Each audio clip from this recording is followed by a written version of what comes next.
Many times, most people won't oblige to railroad safety and will sometimes race the trains when they're inches away from hitting them. This may lead to deadly accidents that can be life-threatening, and this once happened in Midland, Texas, that cost the lives of 4 people.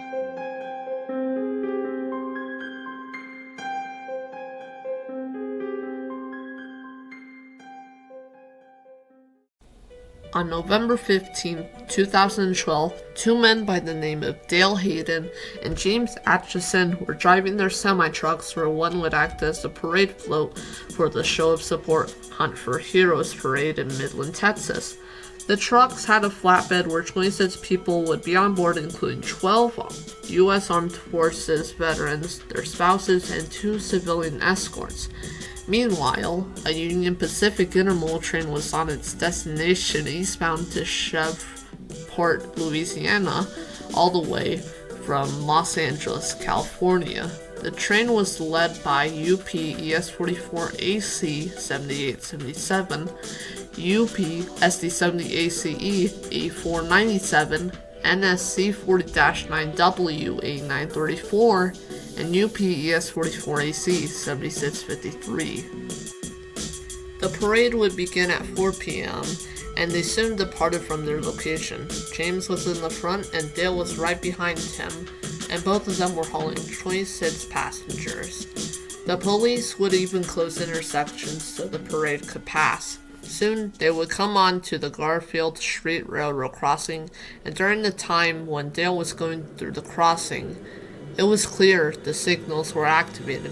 Even some witnesses reported that most of the veterans would lift the gates up, but this would be no use because at 4:36 p.m., disaster struck.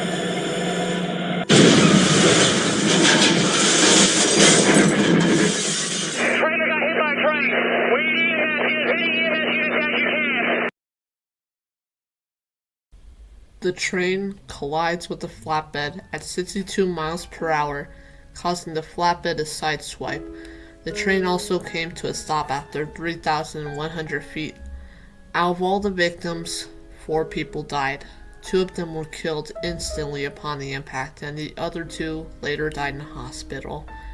These include Marine Chief Warrant Officer 3 Gary Stouffer, Army Sergeant Major Lawrence Boyven, Army Sergeant Joshua Michael, and Army Sergeant Major William Lubbers.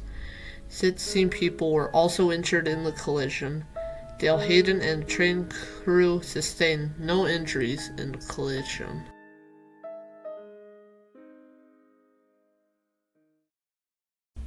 After the accident, the NTSB would start an investigation on the accident.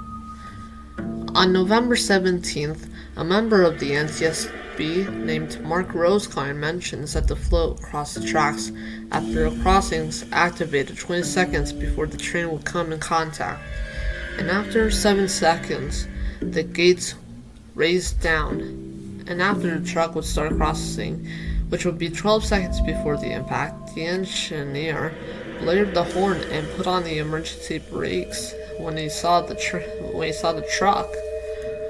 This was stated from a video caught by a police cruiser. 1 year later, in November of 2013, the NTSB concluded that the cause of the collision was failure of the city of Midland to identify the risks of the parade going through a highway and the railroad crossing.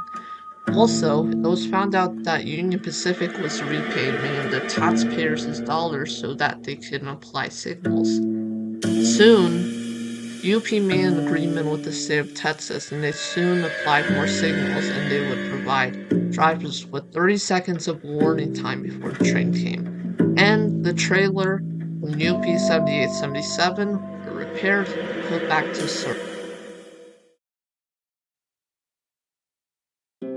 It has been 12 years since this accident, and a sad one to many people. It tells you that we should all listen to safety measures so we don't get hurt or worse. But there are still many cars and trucks that still race trains that end up badly. And finally, rest in peace to the veterans that lost their lives. Hope something like this won't ever happen again. Stay safe out there.